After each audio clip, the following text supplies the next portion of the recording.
Good afternoon, everybody. Dr. Shabazz here, and today I'm going to be covering material from chapters 6 and a briefing on 7. I have a couple of things to share with you, most notably an article that I always share with my class of a friend of mine that I met when I was in Egypt on my first trip overseas. And it's a very important article, not only because he was my dear friend, but because of the impact and the impression that it made on my own thinking in terms of political systems and international politics. So I will also show you a video. When we get toward the end of chapter 6, I'll show you a video on these egregious copyright infringements. And as I said in the last class, you'll be surprised at how brazen some people are, and they take liberties to others' property in terms of making a profit off of somebody else's intellectual property. And of course, there are protections against that, and we'll be exposed to some of the laws that will protect you if you're in another country and you have a business there. Now, again, that is in writing, and it is up to the government to enforce those IP laws or intellectual property laws. So let's begin talking about this idea of legal and political environment. So different international business books or global business books cover this section differently. But this book covers it similar from the last textbook, which basically gives you the idea of political systems in polar extremes, which means that they give you democracy and they give you totalitarianism. Now, democracy is touted as being the ideal political system. And there was once an Aesop fable of a man and a lion. And you probably know the fable. The fable is that there was a man and a lion, and they were walking through the forest, and they came upon a statue. And that statue was depicting a man with a rifle victorious over a lion. And he had his foot on top of the lion. And the man says to the lion, see, the man is superior to the lion. And so the lion responded that, well, if that was a lion that made the statue, then the lion would have slain the man and had his paw on it. So the moral of the story is what is being represented depends on who is actually the author or the creator of that reality. And so what I am saying is that democracy is touted as being the best system because those nations that are in positions of power at this point in time practice that system. And so you have kind of a very subjective view. And many of these textbooks are very subjective in terms of how they present political systems and also economic systems. They almost by default say that democracy is the best system. But I want to expose you to some, and you know I'm always an antagonist, right?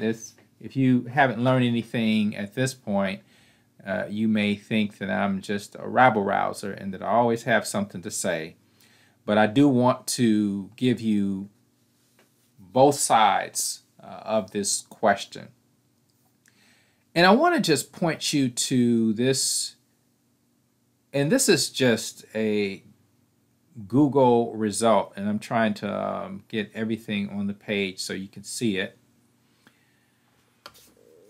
You have these articles that are listed here, and some of them are pointing to journal articles that were written about this subject. Is democracy necessary for good governance? Is democracy necessary for sustainable development? Is democracy truly necessary for economic growth? Is democracy essential? Millennials increasingly aren't sure if democratic systems are the best systems. Why democracy doesn't deliver. This is out of Foreign Policy, a very influential magazine. The value of democracy. Is democracy necessary for good governance? Do democracy and capitalism really need each other? And you'll notice that in many systems, many of the countries that are very prosperous, you tend to have democracy and you tend to have capitalism. They're kind of kindred cousins. You might wonder, why is that? Why do you have these two systems that are married to each other? Well, if you really think about it closely, you will note that democracy is about certain rights. You have amendments, you have certain freedoms, right? You have the freedom of speech, you have the right to bear arms, you have the regular elections, so you have the right to popular participation is what it's called, the right to vote. You have the right to assembly, you can protest, you can do all of these things under a democratic system. And democracy is based on individual rights. Also, capitalism is based on individual freedoms because you have the right to start a business. You have the right to free enterprise. You have the right to choose between products or competitors. That's what a free market system does. It gives you options. And then there's fair competition. Then it is better for everyone because you have more choices. And if you have products that are not quality, then those will be fleshed out and you'll only have the best quality competing in that market. So both democracy and capitalism are based on individual freedoms. And so thus you have the marriage of the two. But democracy is a very diverse animal. And I'll just point to you a couple of sources here. And this article is pointing out the different types of democracy. So you have direct democracy, representative democracy, presidential democracy, parliamentary democracy, authoritarian, participatory, Islamic, social democracy, or democratic socialism, which is what you hear Bernie Sanders talking about quite a bit. And so you have a lot of different flavors of democracy. And I won't go through all these, but you get the point. The point is that there are different flavors, and one size does not fit all.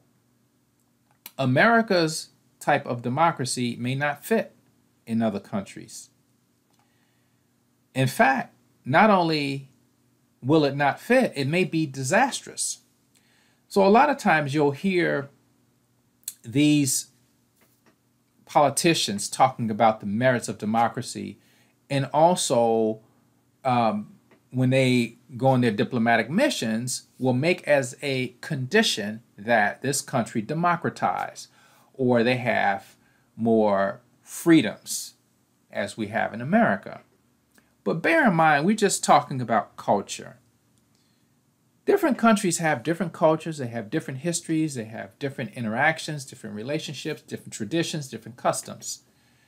So to say that a country has to put American-style democracy or Western democracy on top of their own society is a bit of naivete and is being very presumptuous and even arrogant to do that. And I want to also show you, besides the 7 or 8 that we just saw, Now, you all are going to criticize me for this, but I am going to go to Wikipedia, and I don't normally go to Wikipedia except for quick and dirty, when I just want to find something very quick and not to do anything very refined. I'm just, just going to try to find some information. That's what they call quick and dirty. It's nothing improper about that.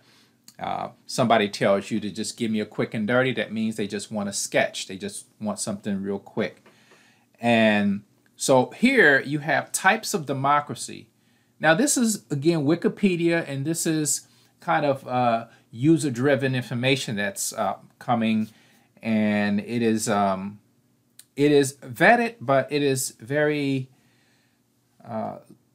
lightly vetted. It is kind of a cooperative vetting.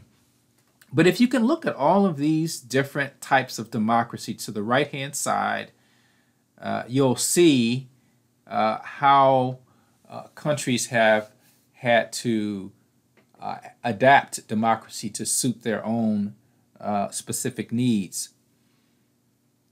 And some of these were mentioned in the previous article, but you can kind of see the levels of democracy here, types of democracy. Even they have democratic dictatorship. Okay, that's a very interesting one, because it seems like an oxymoron, that you can't be a dictatorship if you have democracy, right? Because the people decide who that leader is and what they do and what powers they have. But a dictator rules with sole authority over the people. So you have kind of a, like I said, an oxymoron. Those don't seem to go together, but it is a concept. So you see all of the different variations of democracy, and you have certainly a lot of applications. Some of the most prosperous countries in the world are socialist democracies, such as Sweden and Denmark and Norway. These countries have developed a more central model, with the social services being provided by the government. There are actually elements of socialism in the society that we live in. Now, of course, our politicians may not want to discuss that, or they may not even want to admit that that is the case. But it is indeed the case that there are elements of socialism. We even have social security, right? We pay into a fund, and when we become of age 65, then we draw out of that fund for the rest of our lives. We also have public services. We have public education. We actually have an element of health care that now everybody has access. It's not totally socialized as you find in some countries. European countries, communist and socialist countries have socialized health care, where everybody is allowed that right. So you have a right to health care. It is not a luxury, but it is a right that everyone should actually have the access to, without all of the wrangling that we hear in politics these days. So let's go forward and talk about this legal and political environment. And here I just showed you all these levels of flavors of democracy, and here they give you a few. Democracy in general terms, and they put Greece as the kind of the model of democracy. I'm not sure I'll agree with that, but let's just take it for what it is. And they have rule by the people. So a pure democracy may be a situation where you have a government in which all citizens have popular participation or the right to vote. Athenian democracy is a pure form of democracy in which all adult citizens vote directly on matters affecting the community. So that means one person, one vote. Now, for the United States is a republic, but it has more of a representative democracy. Not a one person, one vote, although all the votes are counted. The votes actually go into an electoral college scenario, and that representative will cast a vote for that particular party. And typically, those officers of the electoral college are lifelong members of that party and entrusted to cast those votes as part of the electoral college. And as you may know and have heard, even in the last election, that just because you have the majority vote, it may not mean that you're going to carry the election. Hillary Clinton had 3 million more votes than President Donald Trump. President Donald Trump got the electoral vote. He got the majority of the electoral college votes and thereby was declared the winner of the election. And this has happened other times in history. Before that, it was Al Gore in 2000 who had more popular votes than George Bush. But George Bush got the electoral votes, most notably Florida, which was one of the last states to be counted because there was a controversy. And President Bush's brother was governor at the time, Jeb Bush. And there was a big controversy about some votes being discounted, and particularly in the African American community. And that was a big, big controversy. But those are two cases in which you had the electoral college that won the election as opposed to the popular vote. And then here you have totalitarian government, which is at the opposite end of the spectrum. So you've got this government which rules by force, essentially. It rules by conforming. You have to conform to a certain standard, and you are forced to conform to a certain standard. So it says here, a system of government in which individuals govern without the support or consent of the citizenry. For example, a military dictatorship. And certainly you could have a military dictatorship. You can have a lot of different types of dictatorships. Just as democracy is varied, so is totalitarianism.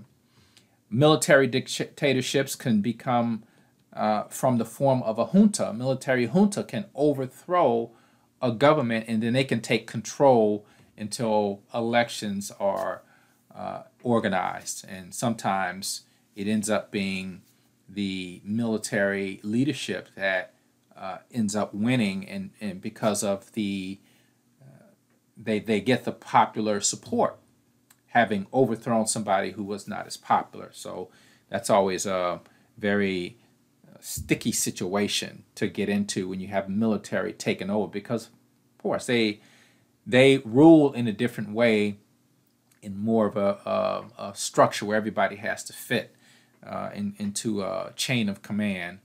So there's always skepticism when you have military leaders leading governments. So they break down a few more of these economic ideologies. So you have political ideologies and you have economic. Communism is, it says here, government or state owns and controls all major factors of production and is philosophically and economically classless society.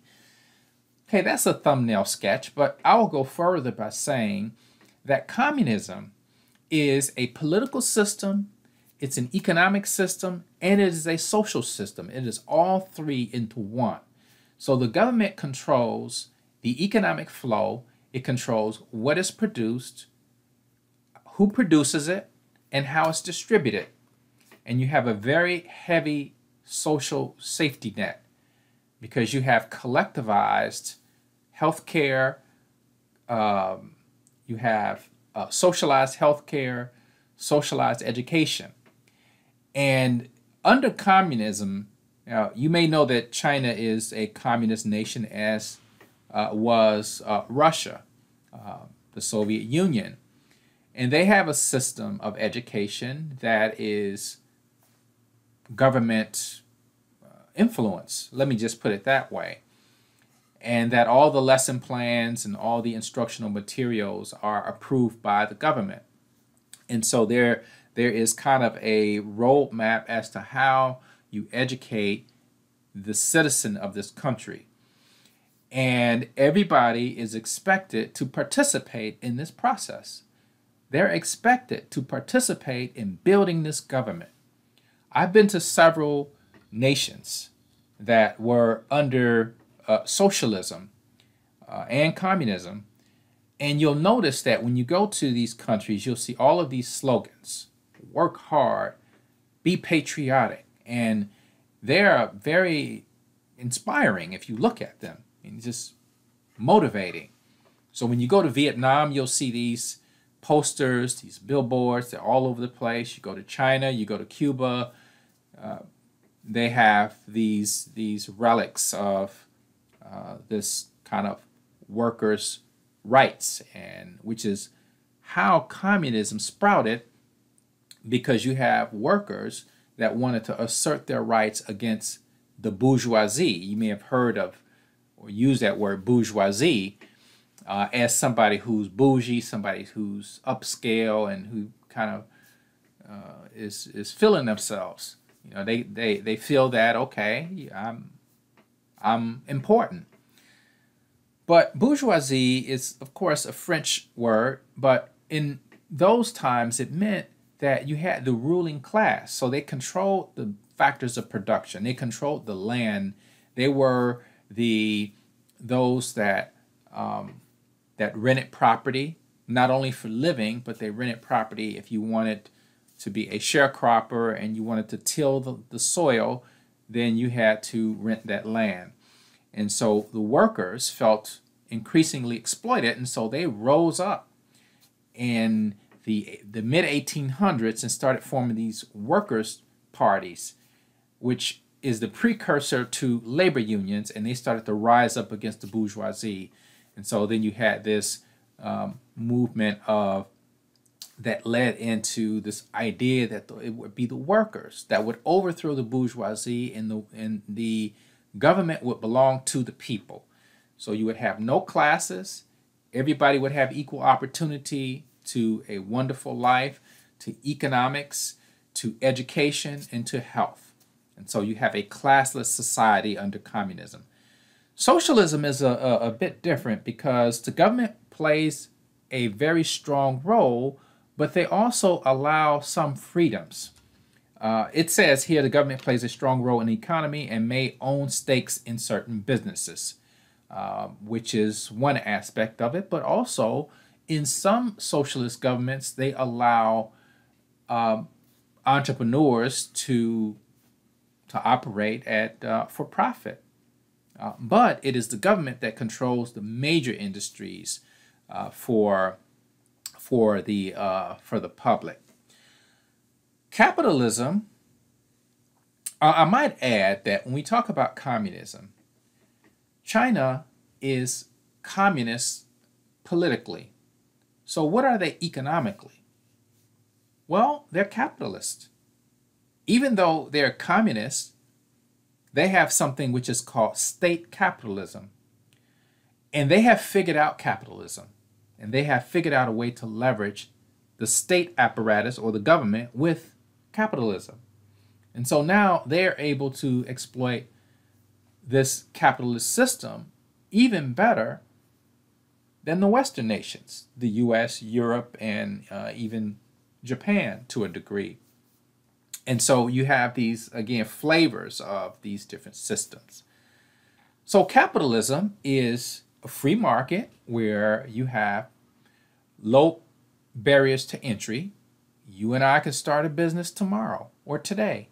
We can go online and get the paperwork and fill it out, and corporation papers, and send it in with the fee. And then in a couple of days, we've got our certificate, and then we can operate. And maybe it's not a couple days, it might be a little longer than that, but certainly the barriers to entering this free market are low. The barriers to exit are low. There's also very little interference by the government. So what happens in a free market capitalist system is you have buyers and sellers in this one market. And these buyers and sellers get together and their interactions. And that will determine, to a great degree, the activities that take place in this market. It will also affect supply, it will affect demand, and of course, price and quantity are also part of that equation.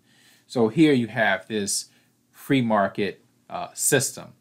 Again, there are different types of all of these systems, but of course, capitalism is one of the systems that is touted around the globe as kind of the best way of living. But the arguments that the communists had against free market capitalism is that there are inefficiencies and there are wastes, and that there is poverty. It creates classes. It creates situations where, for example, you go into a store and you want to buy some laundry detergent. You go down the aisle and you see 50 different types. So under communism, they would ask, why do you need 50 different types of detergent? You only need a handful, right? Because they all do the same thing. Well, of course, in this society, we have different markets. So you have Tide for bleach, you have Tide for colors, you have liquid, you have powder, you have little pods, you have detergent with no perfumes, you have eco-friendly plant-based detergent, you have obviously your other types of products, your spot cleaners, and all of these products, you go down the aisle and they obviously are selling because they wouldn't be there. They wouldn't be on their shelf if they weren't selling. And so that is the kind of the, when you talk about this free market system, there aren't any monopolies, and then there's no price gouging, and so the market is self-corrective, and those who do well stay in business. Those who are not able to keep up drop off, and that's just the way it is. So what are some of the risk, economic risk in a country? There are a lot of economic risks. If you're overseas, you have to deal with regulations, and we learned about that. So it says here that it obviously impacts the business environment. So some of the risks include restrictions on transfer or exchange of a country's currency or devaluation of the currency. When you're in a country, and I'll go through these relatively quickly. When you're in a country and let's say you make revenue, as a good corporate citizen, you might say, okay, I want to reinvest into the business, and I want to create jobs. I want to build a good environment for the people in my community, and also want to ensure that we stay in business, right? But sometimes a company may say, I want to send this money back to the headquarters, right? It's called repatriation of capital. Sometimes governments will give a limit. They will say you can only expatriate so much capital at a time.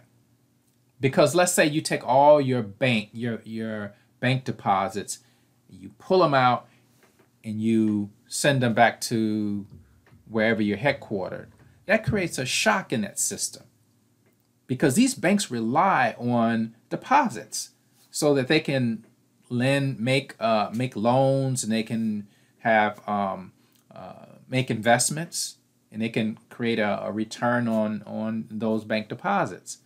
And when you take that capital out, it creates a shock in the system, and it may create a crisis. And so that's why sometimes they have these limits as to how much money you can take out of the country. You have all of these other things, questionable ability to repay loans. Obviously, that is an issue. Of course, being creditworthy and all of these things are very important when you talk about the risk incurred in providing startups with capital to be in a position to help the economy. It's always a risk. It's a risk here as well. HR and labor relations problems, people picketing, and all the things that come with being in that environment, inflation and corruption. Corruption is a big one because we have the Foreign Corrupt Practices Act, 1977 in this country, and we are forbidden. When we're in other countries, we are forbidden to give bribes or receive bribes. And bribes come in very creative ways. It doesn't have to be money. It doesn't have to be somebody giving you a physical gift or giving you something tangible. It can be intangible. It can be information. It can be access to an individual. It can be perhaps publicity that you're providing them on your platform. Yeah, these are all deal sweeteners, that come with that kind of environment. So that's why you have all of these different, you have a lot of different legislations against that. I want to show you something real quick before we go on. This website here is called Transparency International. So this is an organization that collects data on environments around the world. And I showed this to my other class, Transparency International. And they have all of this data about the ease of doing business in different places. And so here they have a map that's color-coded. And the darker the region is colored, the higher the incidences of corruption. And they also include these data tables. If I can find them one here. I had a couple of tables. This shows the rankings. You can see Denmark is at the top. They also have changes. So if you click on this tab, you can see where there have been changes, and it's very eye-opening to see countries change from year to year. And then they have a time series in terms of how they've progressed over the years. So this is a resource that you can use if you're actually looking to go overseas. You can do your due diligence before you go over to that foreign country, and kind of to get an idea to know what you're getting into.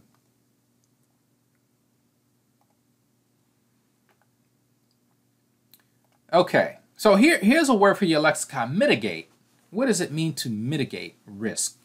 That means to lessen the chance of, or to lower the chance that an occurrence may happen. So you mitigate it. You mitigate your risk through careful planning, through your research, your marketing research, making sure you stay clear of politics, making sure that you get your insurance, your overseas insurance that will cover you in the case of product liability, will cover you in the case of property damage, will cover you even in the case of kidnapping. Believe it or not, there's insurance that will cover you in those cases. And of course, economic risks are not independent of political risk. Let's say you're in a country and you're a foreign business, right?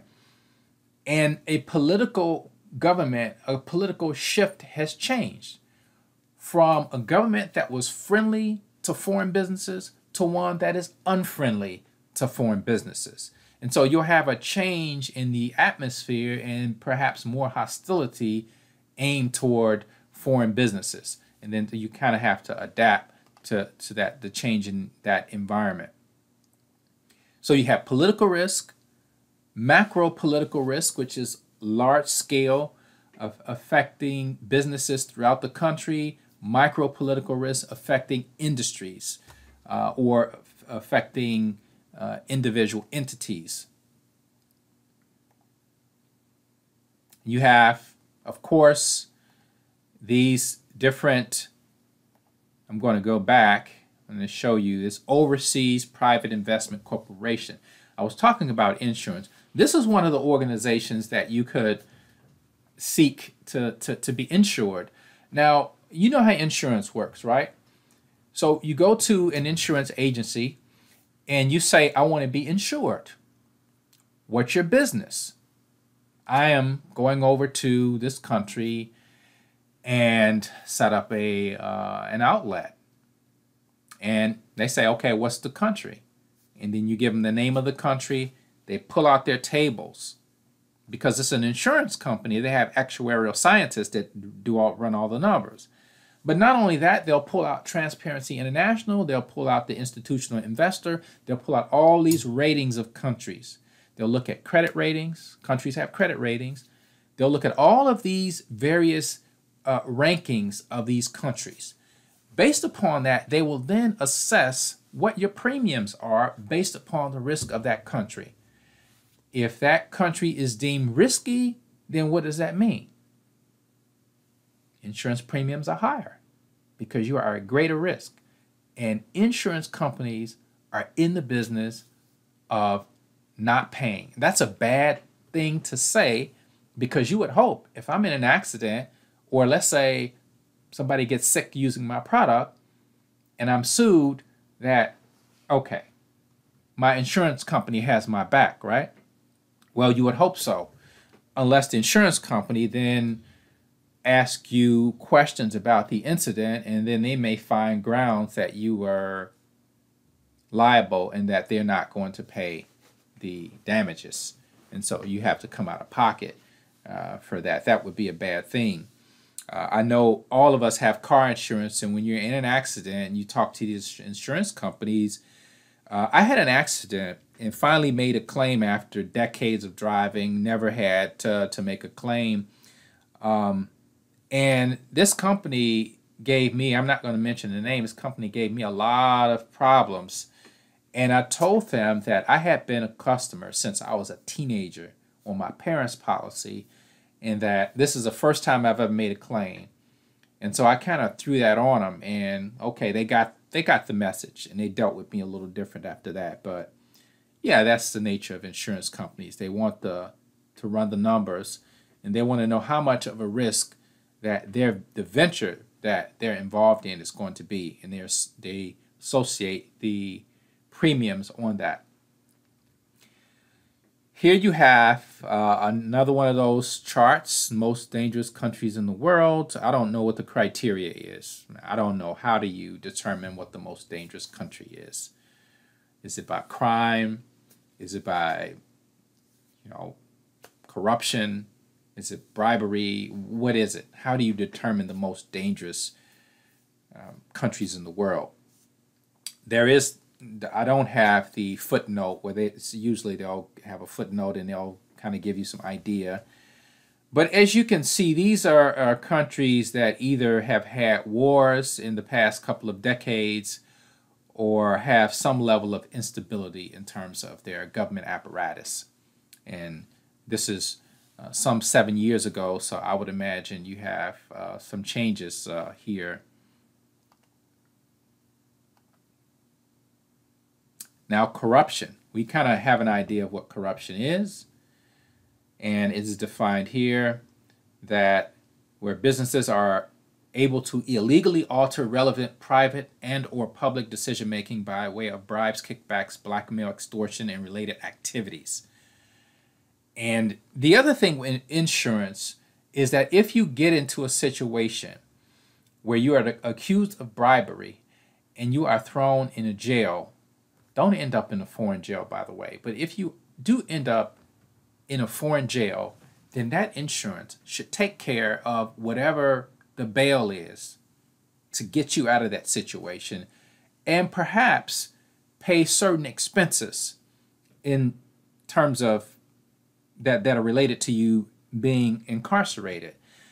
So that's another level of protection to have if that in fact happens.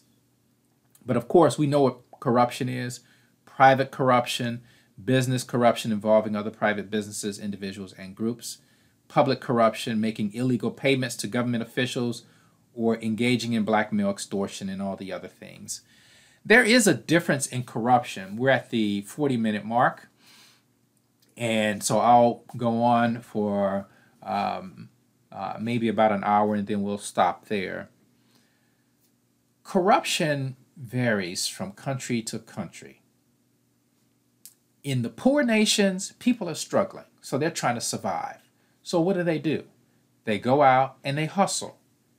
Some of them sell goods on the street that they get from someone else, and you see them.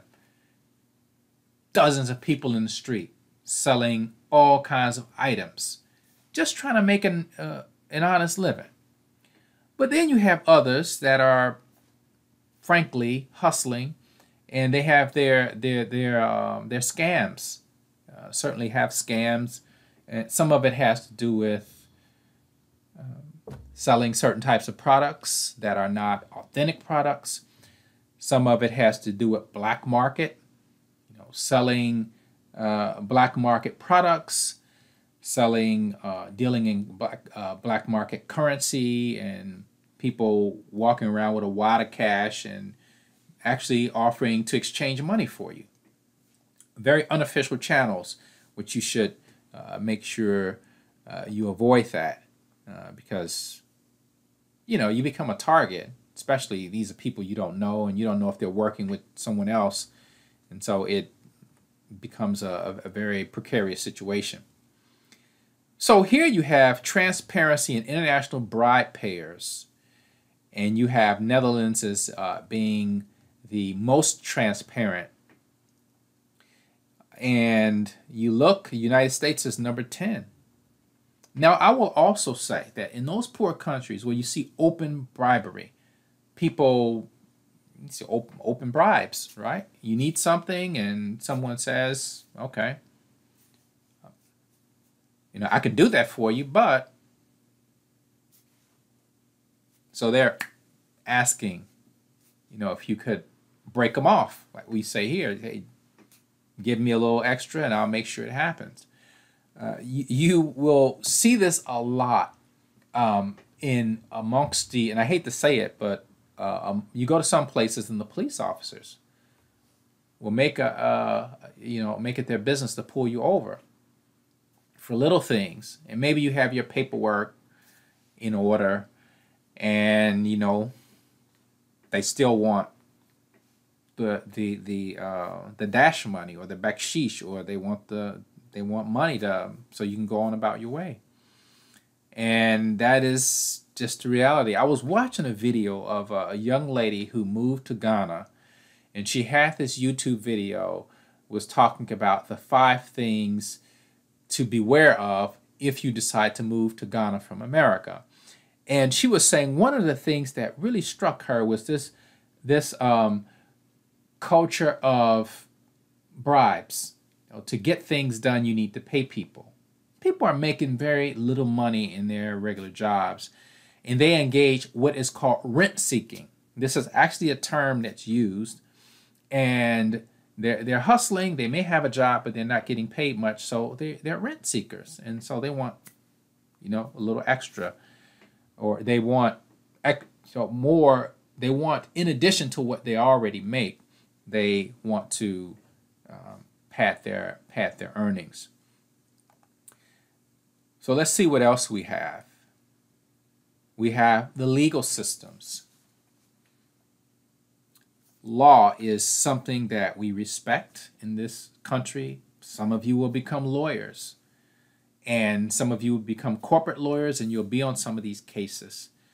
I'm not a lawyer, and I don't play one on TV. You got these TV lawyers, and it's interesting that in some marketing campaigns, you have TV doctors and TV lawyers that pitch products as if they're authentic, which is ironic because then you believe that person because they play a doctor on TV, but they're not a real doctor, but again, that's marketing. That's another class, but it's just interesting. It just came to my mind.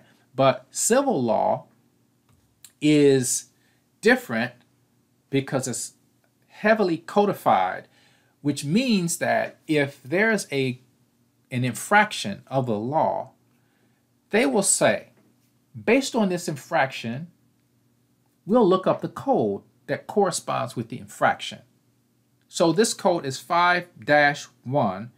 5-1 says the penalty is this, based upon this category.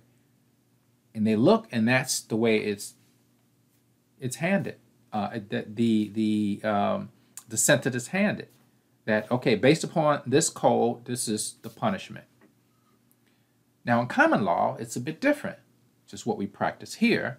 And it says, legislative bodies enact less specific legal rules, giving judges, courts considerable authority in interpreting these rules based on precedent and other factors.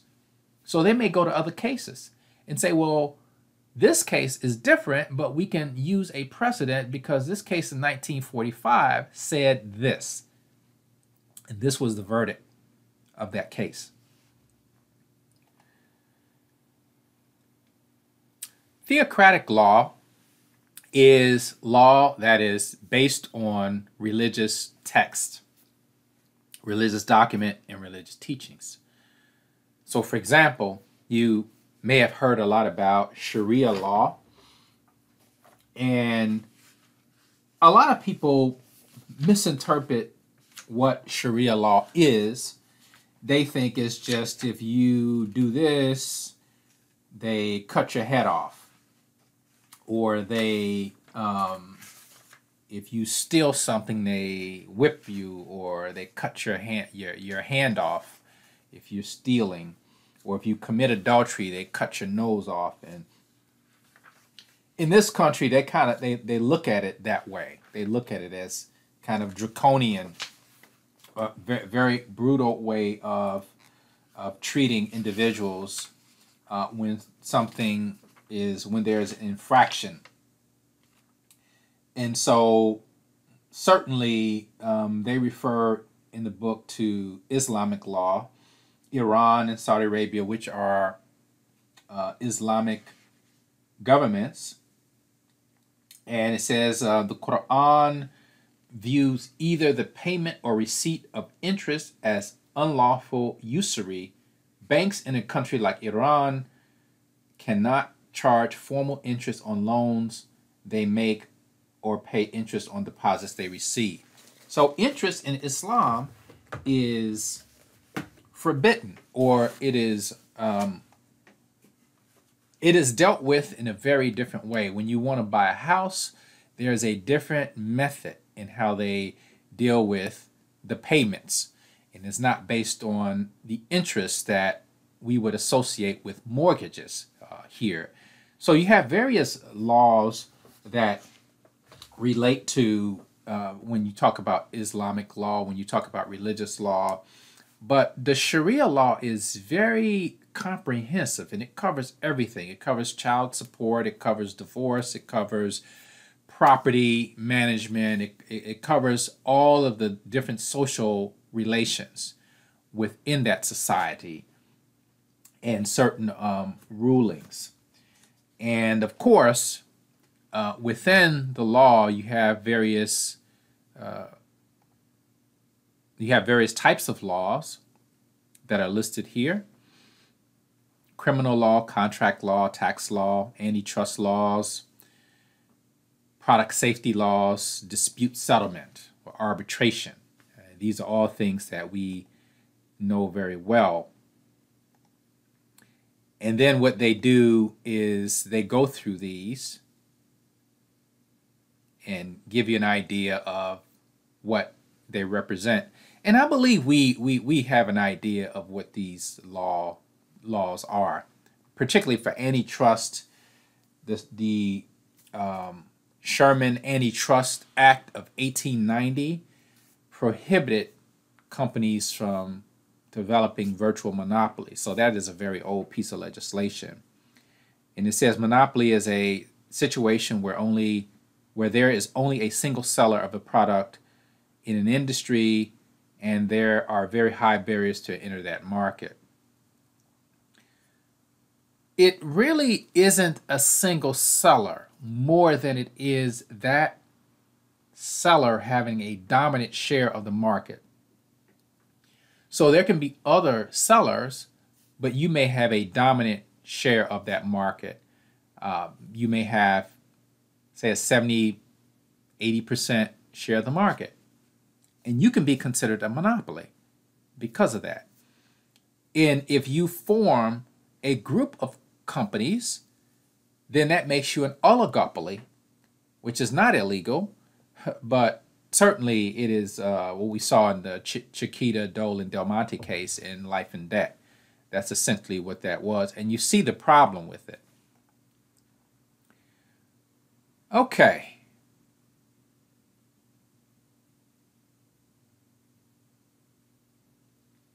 Intellectual property law, just a couple of things here as I move to this video that I want to show you. And we know about IP. They call it, if you become a lawyer, you'll hear about IP law, patents, which is an invention, trademarks, which can be logos or symbols or a representation of something. Copyrights can be rights to something creative, whether it be music, whether it be written material, a book, a poem, and so those are protected under international law. And there are various conventions that countries are members of that are supposed to protect products internationally. So there are certain treaties that are signed as a result of these legal standards. And as you can see there, the three types of IP. So what I'd like to do is show you this video. And this video is kind of humorous, but I think you will appreciate it. And it is one of those YouTube videos. And so I will cue it up. Ninja Dolan. From everyone's favorite mighty mutant power turtles to the always refreshing Dr. Becker soft drink, we count 15 craptacular knockoff products from around the world. Number 15. Knockoff Starbucks. Nothing says capitalism, I mean America, like Starbucks coffee. The coffee house's chain has been a global powerhouse since the 1980s and has sprouted locations all over the world. But this hasn't stopped a whole slew of imitators from riding Starbucks coattails and trying to make a quick buck. Check out China's Sunbucks coffee, which uses the famous Starbucks logo design for its own selfish ends. Starbucks and Buckstar coffee commit the exact same crime, as does USA Bucks coffee, which I hear is in the running for a subtlety award. Starbucks has a long history of taking imitators to court, so you best think twice before opening that Snarbucks coffee joint. In 2014, Comedy Central's Nathan Fielder opened a Los Angeles coffee house called Dumb Starbucks Coffee. It caused quite a stir, but was ultimately revealed to be part of a television publicity stunt. The suits were not amused. Number 14. Imitation toys. They say imitation's the sincerest form of flattery, but there's not much that's flattering about these baffling toy knockoffs. Guaranteed to fall apart within a half hour of opening, these future junk heap liners spread disappointment wherever they are found. Check out New Style Ninja Tortoise, a bastardization of the I can't believe it's still going Ninja Turtles franchise. I'd hate to be the poor kid who opens this sucker at Christmas. Thanks for listening to me for the last 11 months, Dad. New Style Ninja Tortoise is just what I wanted. There's also the Mighty Mutant Power Turtles, which is what you would end up with when Power Rangers and Ninja Turtles drink too much wine together. The Star Wars franchise has some doozy knockoff toys too, including Laser Sword, which is like a lightsaber, only lamer, and Star Knight, which appears to be a Vader moonlighting as a camp scooter-tooting police officer.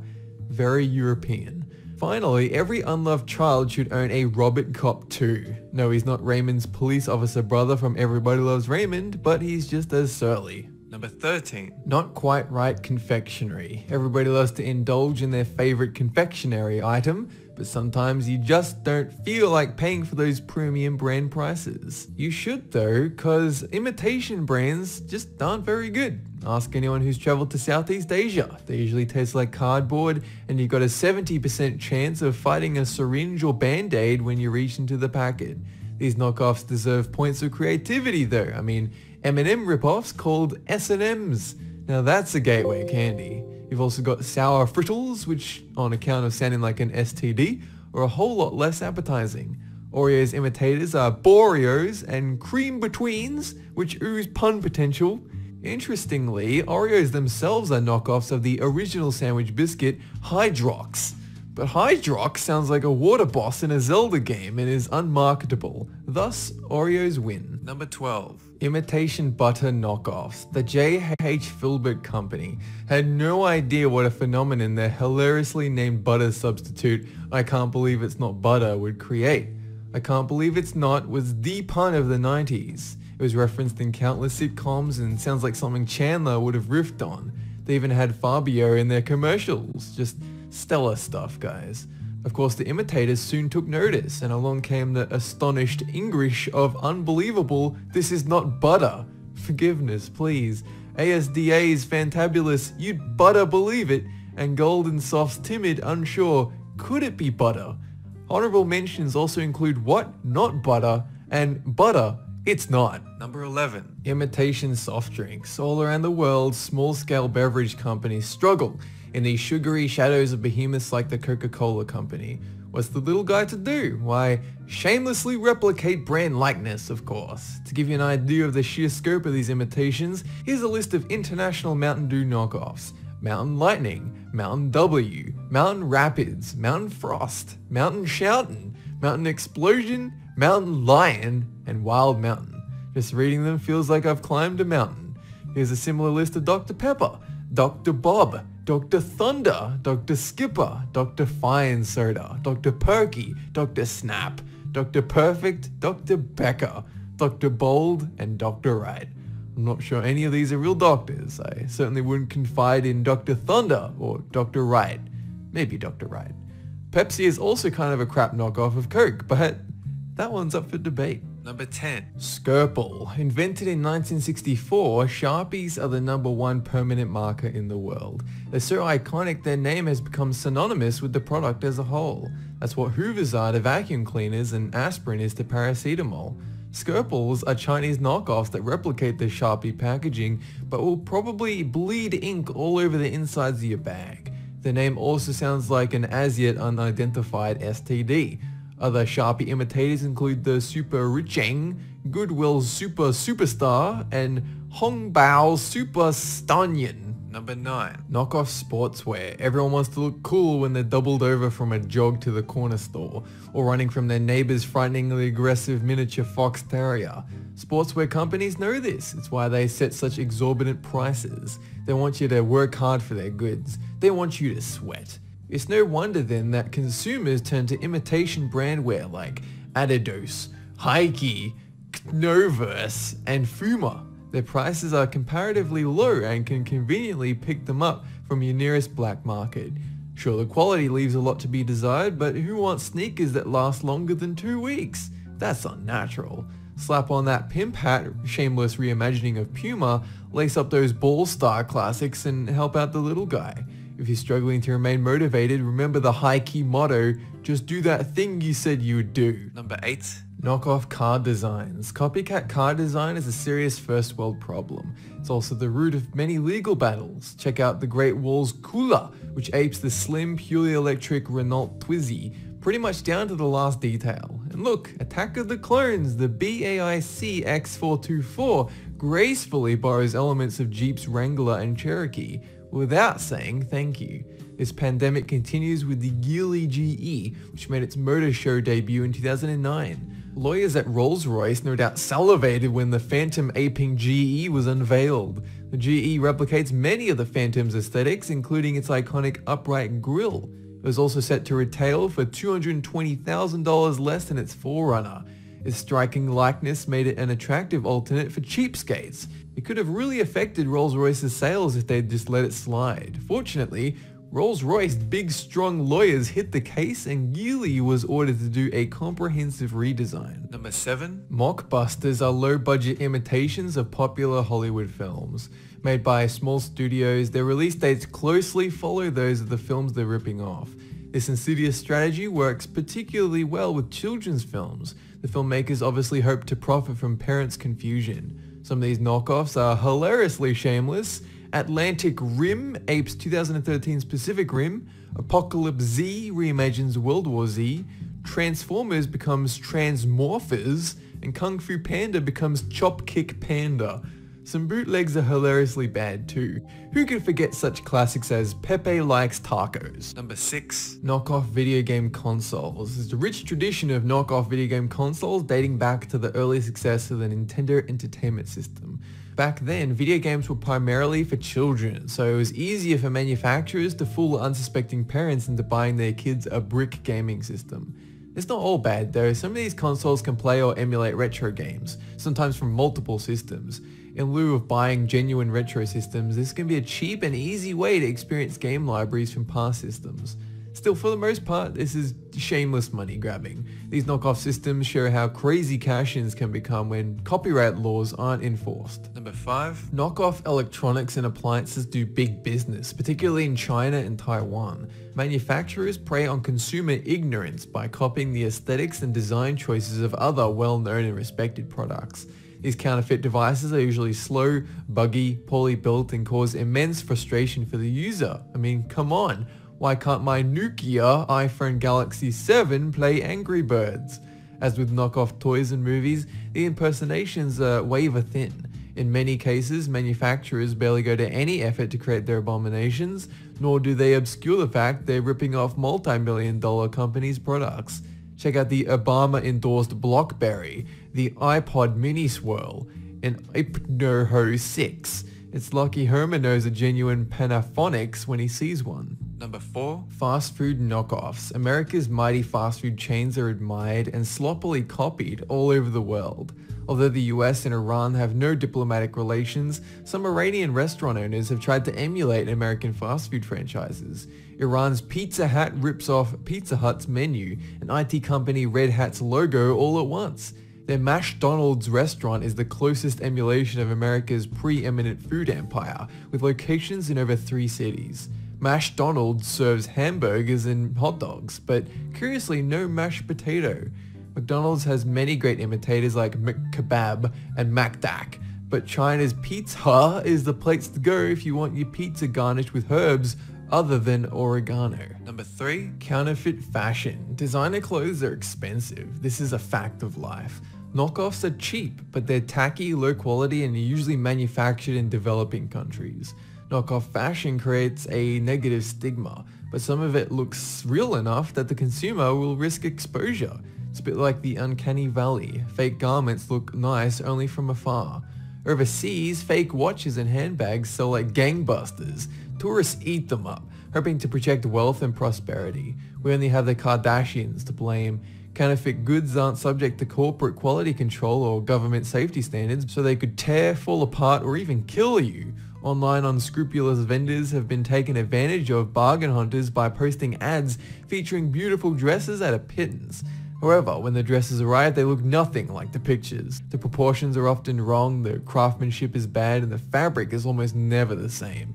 The phenomenon is known as false advertising. Number 2. Imitation brand cereal disasters. Knockoff cereal brands reside on the lowest rungs of the supermarket breakfast aisle, a perfect eye level for confused toddlers. Their packages are bright and big, their cartoon mascots are terrifying, and their names are teasingly similar to more established cereal brands to evoke a connotation of quality.